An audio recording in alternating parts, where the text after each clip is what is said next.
The condition of the Baltic Sea is regrettably quite poor at the moment.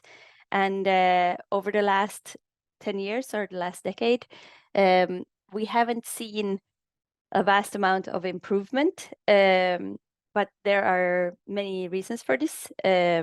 One of which is that even though increasingly large numbers of measures are being taken, it takes a really long time for the ecosystem to recover. Main problem in the Baltic Sea is twofold. We have very high degrees of eutrophication compared to many marine areas around the world.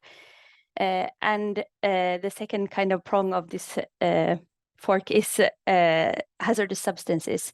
And what this latest assessment shows is that hazardous substances has moved up to be almost equal to eutrophication in our understanding of how impactful it is for the Baltic Sea ecosystem. Take-home messages that we can see from the status of the Baltic Sea report is that we need to really take a holistic perspective.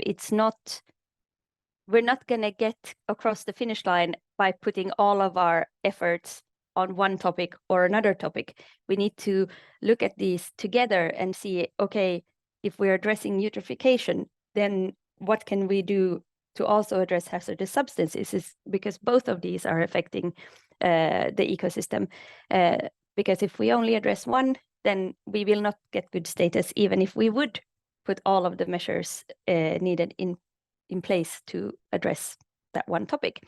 So I think the main thing is to not lower the level of ambition, like maintain or improve the level of ambition, and then to take a holistic perspective so that we address all of the core issues at the same time, because that's what's going to relieve pressure on the ecosystem and then provide us with good status in the long run. Fishing and tourism are two sectors that directly depend on the status of the sea. So improved status will kind of translate into improved situation for both tourism and for fisheries. And the current situation where we have a deteriorated status, so where status is poor, it then translates into quite big losses for both of these sectors.